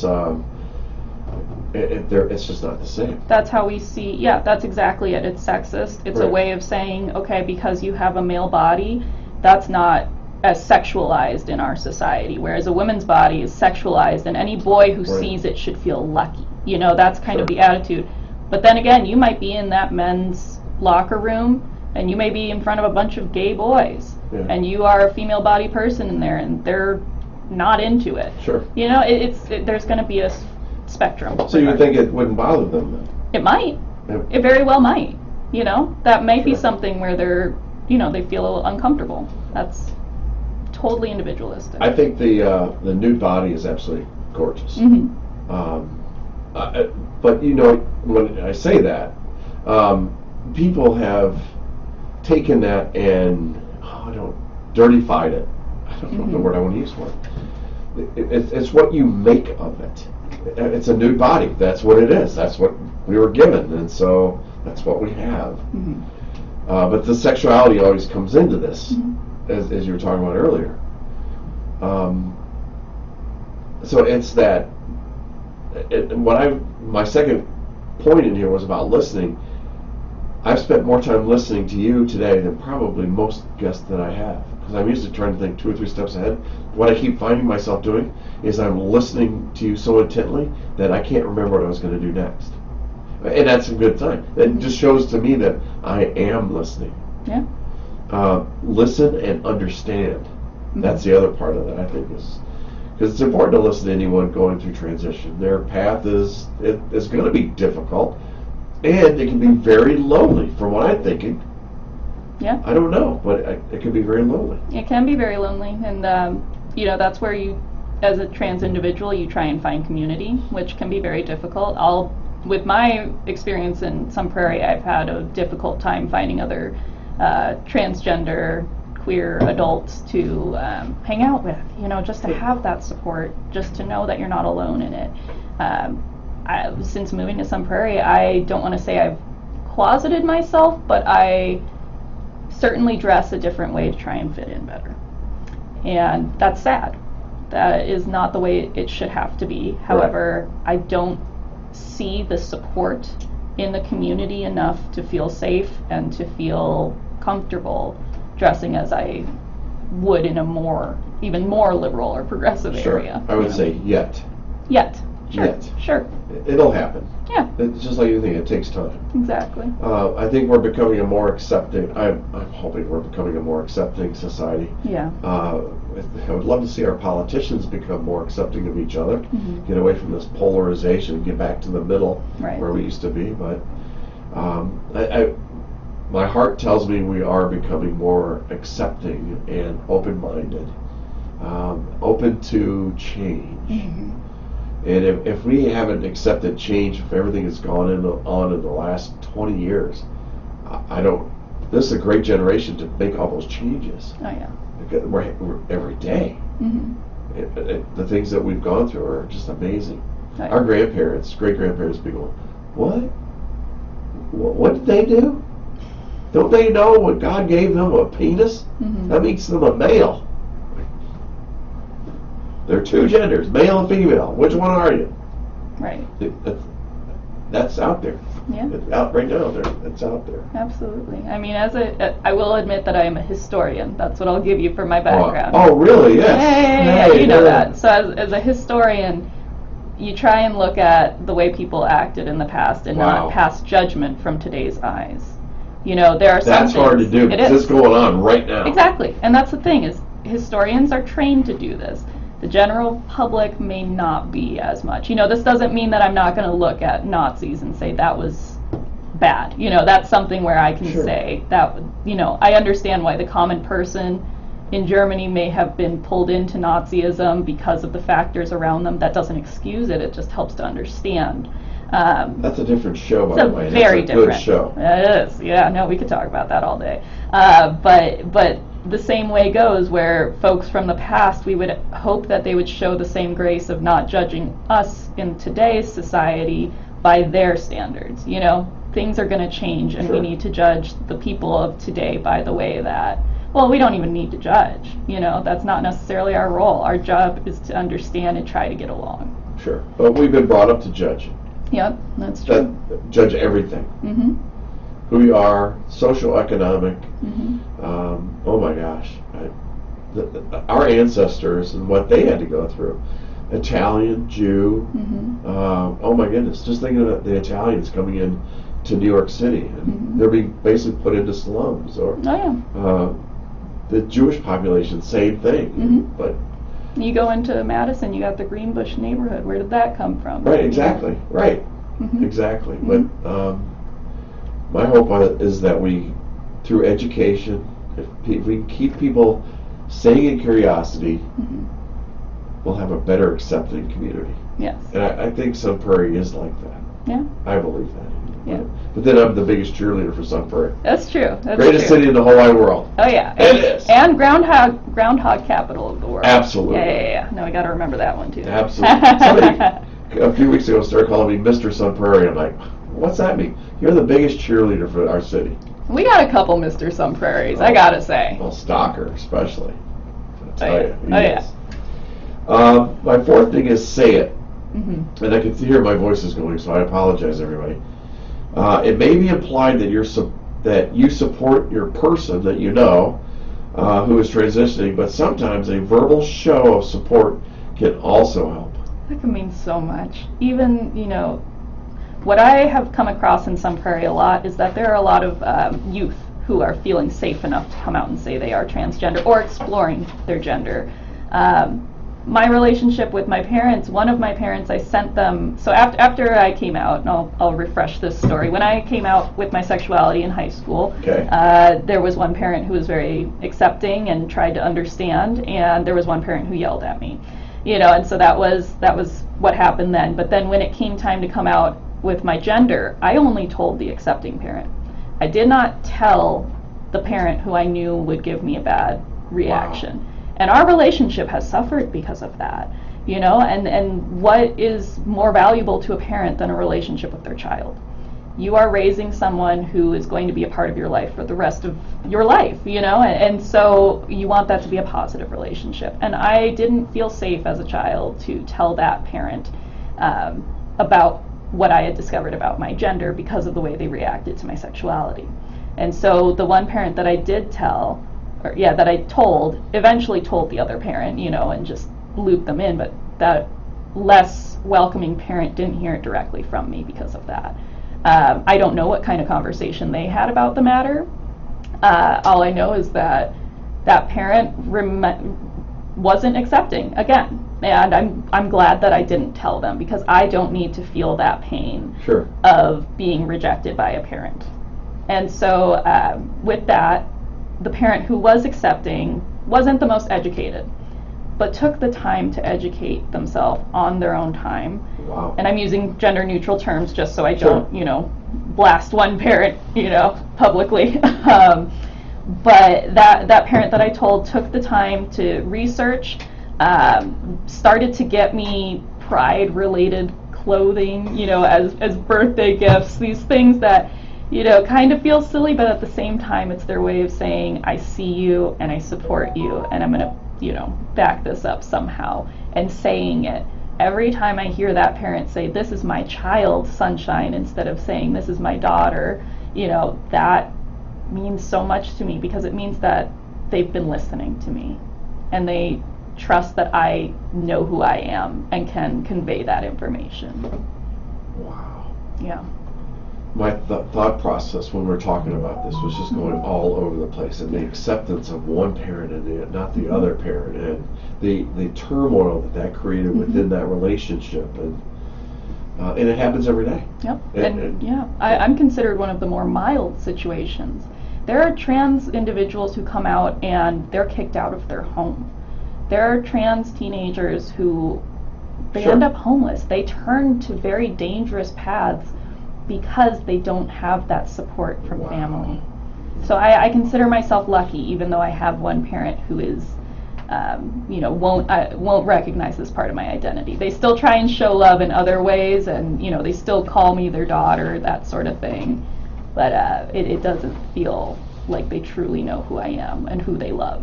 Okay. Yeah. So check this out. More Americans say social acceptance of transgender people is good rather than bad for society. The poll also finds that 40% of Americans say greater social acceptance of transgender people is good for society, while 25% say it is bad for society, and another 35% say it's neither good or bad. They're Okay. neutral. They're staying in curiosity. They haven't made that decision. But I appreciate that 35% more than I do the 25% say it's bad. Mm-hmm. That's just the ignorant people. Ignorant, yeah, that could be part of it, or just stubborn. Well, Yeah. yes, I are one sometimes. So, 16% of Americans have transgender friend or family members. Even an increasing share of Americans report familiarity with and tolerance of trans. I can't believe he put the word tolerance in there. That bothered me when I first read that. Good. Familiarity with tolerance of transgender people. Most oppose allowing transgender female athletes to compete against other women at the professional college or high school level, according to the Washington Post. I knew we would talk about athletes. Something Well, in my gut. well, that's how this all happened. Yep. And so we know Riley Gaines is a swimmer, an extremely great swimmer at the University of Kentucky. And what you've heard on the news and social media, you've heard it everywhere, is about Leah Thomas, who is from the University of Pennsylvania swimmer, who as a male, when Leah was recognized as a male, was ranked 400th in the world in swimming. Now, with the transition, is in the top 40 of women in the world. And there's this oh man, people aren't digging it. They're saying transgender, that's fine, but if you were born a male, you compete as a male because you have advantages over females. Okay. It's not the other way around. It all comes down to hormones. It all comes down to hormones. So I hear this, and I may not have the most progressive thoughts on That's it okay. myself. That's okay. But that's why we're going to talk about it. Yeah. So hormones are. I have a problem with it. Yeah, with hormones. No. Or you have a problem with? I know. I've heard your thoughts before Yeah. on previous shows about. Yeah. You know, it sounding unfair.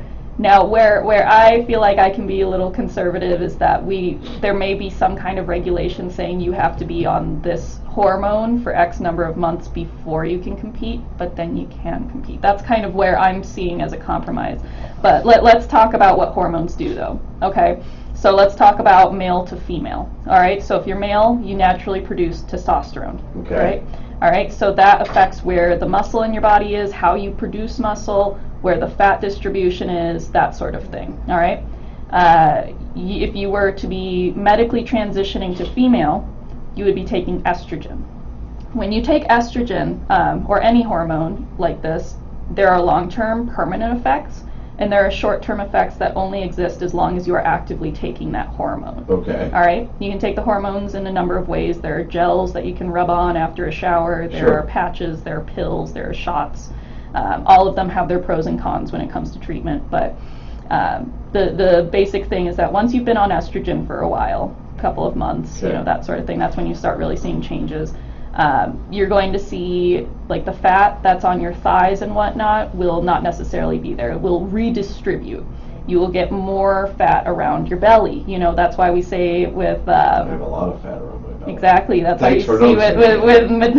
Damn it. with male-bodied people. We call them beer guts, or that kind of thing. That's not a beer It's not. I I'm don't just drink saying beer. that. Might be a wine belly. Yeah, there you go. A wine belly. I mean, just the fact that that's where your body chooses to deposit the fat.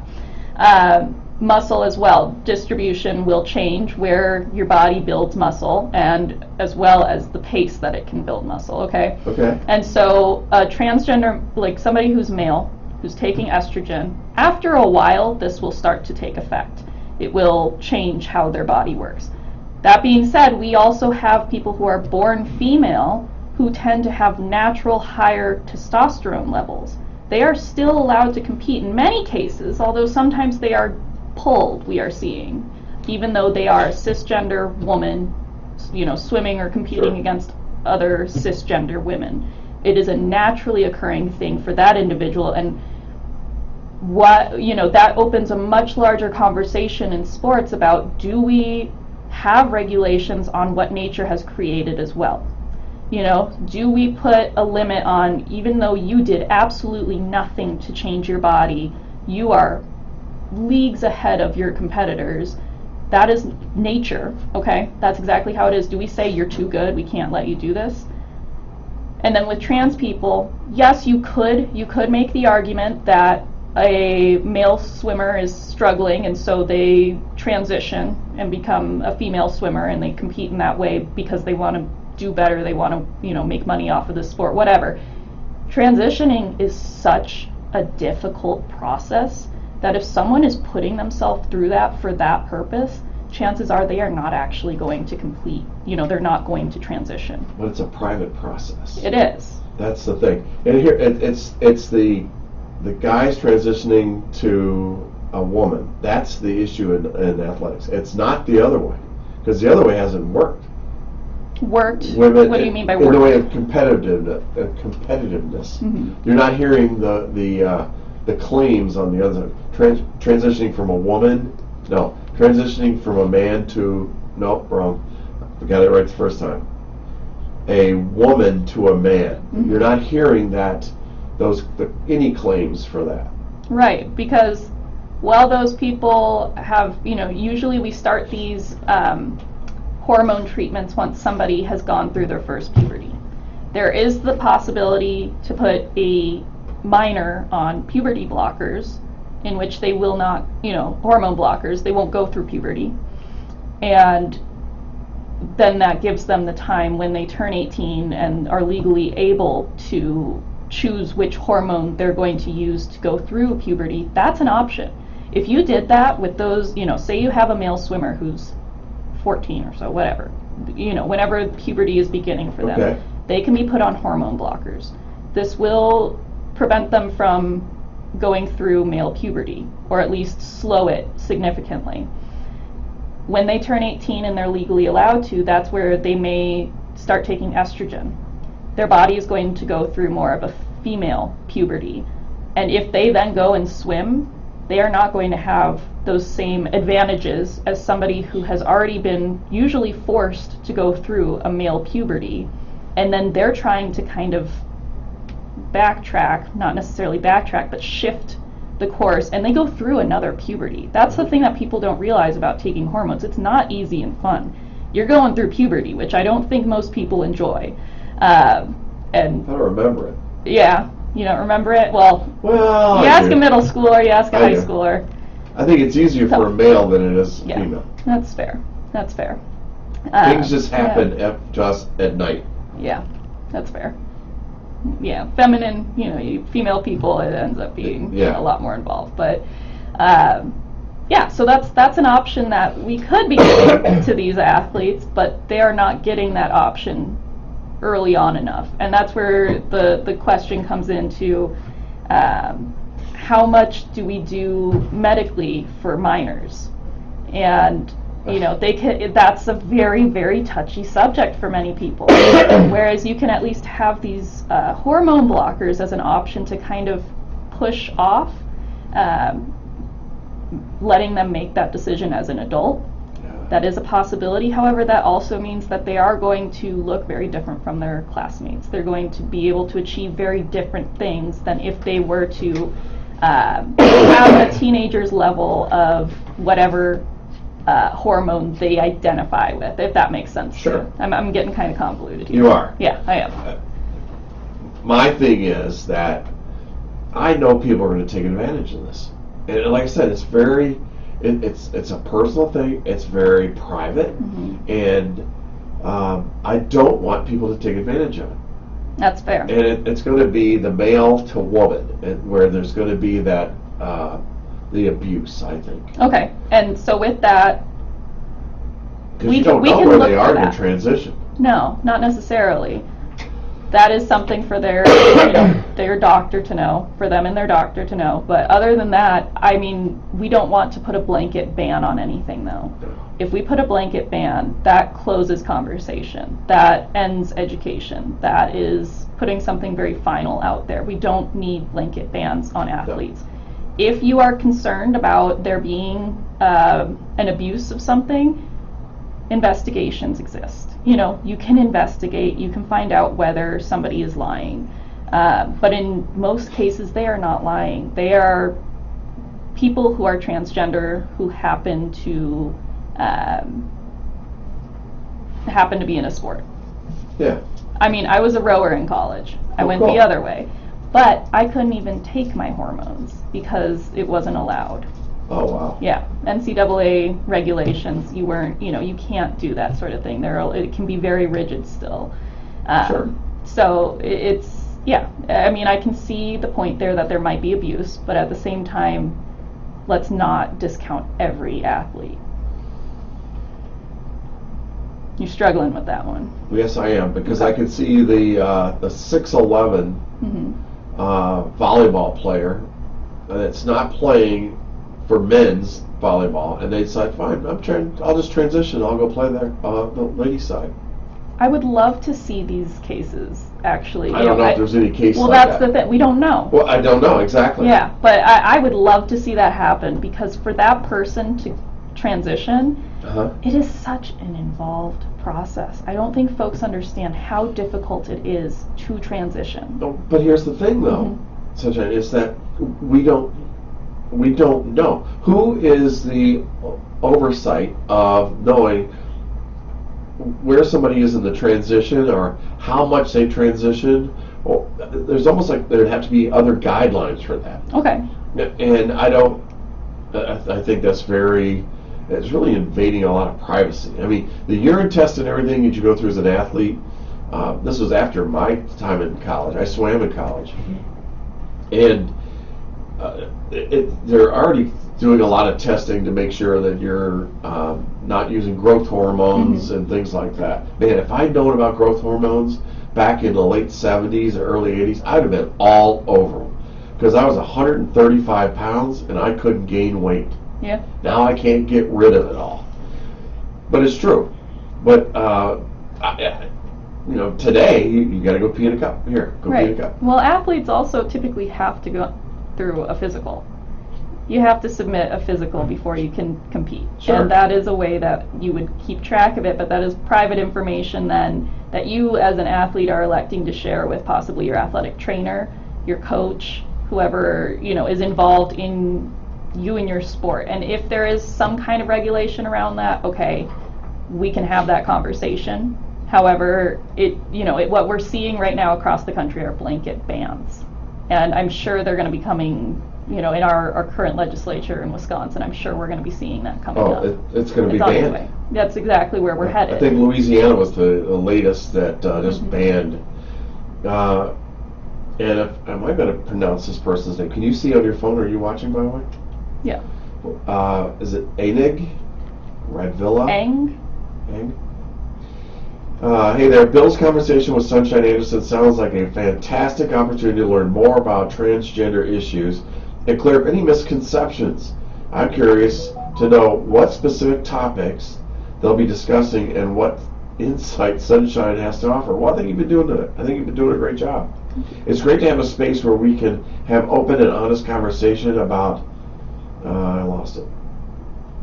About issues like this. I think it's important for all of us to continually educate ourselves and challenge our own biases and misconceptions.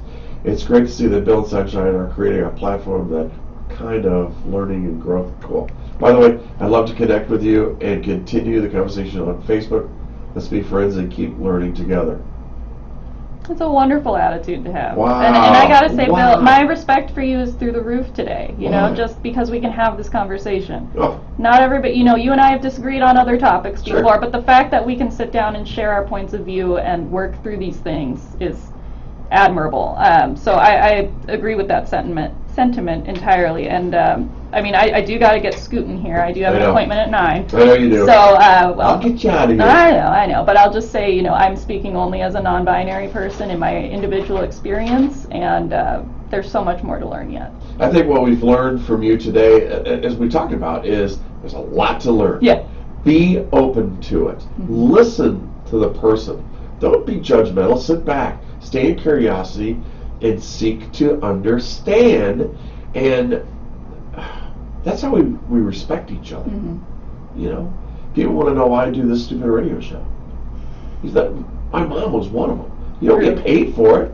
Why do you get up put all these hours in it? I love what I do. Yeah. But don't judge me. It's what I like. Exactly. Yeah. But I really appreciate you coming in. I really appreciate you doing this. I hope you'll come back on. Oh yeah, no, I'd be Will you? happy to. Yeah, maybe this will be the birth of Some Prairie's LGBTQ talk show or something. Well, I think it'd be awesome. And I actually could see you leading that. Well, thank you. Because this chair is very comfortable. Okay. And I know with your personality, this will be awesome. Thank you. And the community would love that opportunity. Appreciate that. So thanks for being on. I appreciate that. Let's go to a song and come back. I'll reset the show. and get us going here. Oh my gosh, I love me some ELO, as you know, folks. Let's do this. How about a little ELO right here? And do ya? Thank you. You're awesome. You are too, Bill. I'm sorry I didn't feel better. Oh, I know. And we're still on Facebook, by the way. Okay. Just to let you know. Yeah, that's fine. Oh my gosh. Went by fast, huh? No, it does. It flies.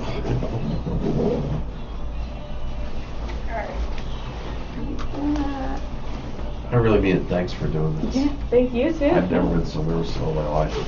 You did great. I think I don't think there'll be negatives. No, I don't think so. Backlash to that. No, Yeah, no. no, it's not Like I without. said, I was worried about you. Yeah, no, I think we're all right.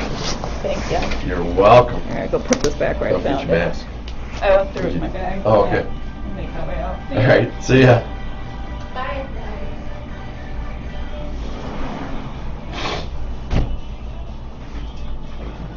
What an amazing person, Facebook. Sunshine is an individual that I met, got to be a year ago now, and I'm impressed with the person. I had no idea what she was experiencing, how they wanted to be recognized. You hear me? Catch me if that was she. But it's something I think that we have to stay in curiosity with now, or not judge, or not be so quick to judge. We have to understand different things. And I think as we get older, as our years go by, and we think we know everything, we find out that we don't know everything. And there's always something else that's there. But I want to thank everybody for being on today and helping in this, and thank you for your comments on Facebook. That's priceless.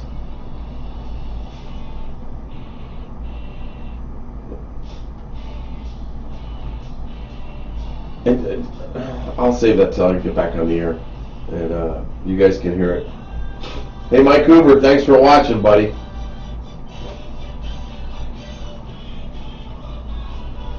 Man, this cold is wearing me out.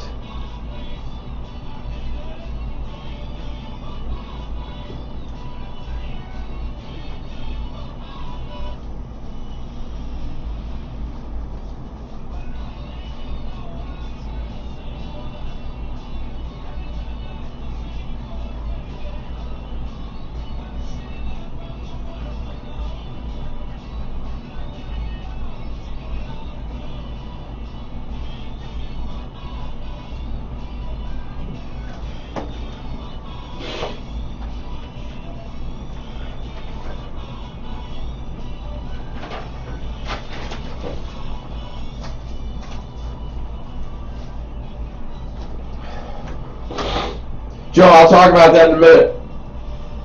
I talked about it in the beginning, but we'll talk about it again.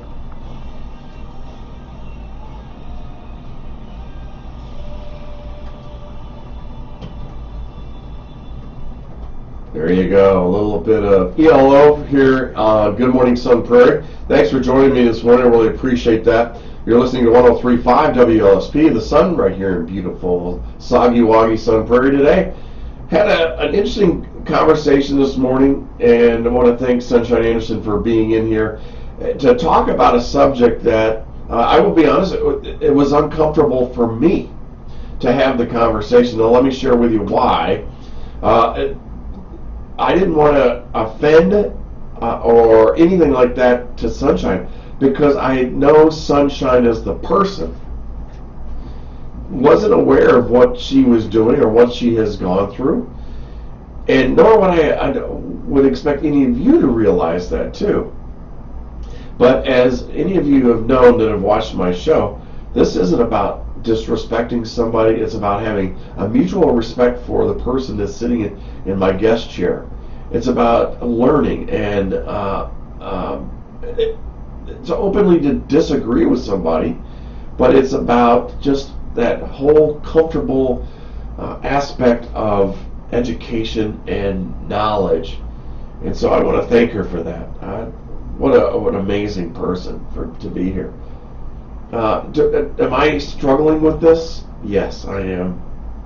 I'm struggling with it in a way that where I think it's really come to light, and we were talking about it at the very end, is that the competition side of it, when it's from a man that's transitioning to a woman. Yes, they're going through, now I'm going to say it this way, they may be going through different transitions through medication or the chemical side of this, all that. My concern is that it's going to be taken advantage of. It's going to be taken advantage of. And so I'm hoping that people that are more knowledgeable than I am are going to be able to put this all together and keep it where it's fair. Women, and I know there are a few of you that are out there, you've had enough struggles in our history. You don't need another struggle. I mean, oh my gosh. I mean, back in like the early 1900s, women weren't even considered on the census. I mean, earlier. It would say household number, stuff like that. Or ladies, women, you had to fight just to get the right to vote. Athletics, and dealing with athletics in colleges and all that, and Title IX, and being protected, and the whole sanctity of that of your gender being protected. So there's more to this to come, and again, I want to thank Sunshine for doing this. Again, I want to say a huge thank you to Teresa Stevens and the entire staff at the library and the Friends of the Library for an event that was just absolutely amazing on Saturday, and that was the library gala that was held down at Angel Park. Had a great time. Erin Barth was my guest, my date, and we just had a great time. She went up, she got a spring dress, and then she had this black hat and everything. And Joe Chase was there with his wife, and anybody was at this event. Don't know if the amount of money was raised so far, but I know it's going to be. We'll hear about it pretty soon here. But it was a great time. Don't forget about Sunshine Supper tonight. It starts at 5 o'clock. And it gets done by 6. Get there. It's going to be about over 400 meals. Also, there's the Cardinal baseball game. I believe it's going to be played today, this afternoon. Hopefully it's going to be dry enough to do it. They may end up canceling it, but it's a pitch out for cancer, and wonderful event. The boys go to Middleton, and Mike Powers and I will be broadcasting that on Kids 4 TV. You'll see a bait game on TV today, so I hope you can join us there. So I will be back on Wednesday for the real estate show, and look forward to you guys being there and joining me then. Have a great Soggy Woggy Monday, and see you on Wednesday, if not before. Thanks, Sun Prairie. How about a little Journey and Wheel in the Sky right here on 103.5 WLSP, The Sun. Good morning, everybody. Have a great week.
How'd I do, Facebook?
Thanks, Joe.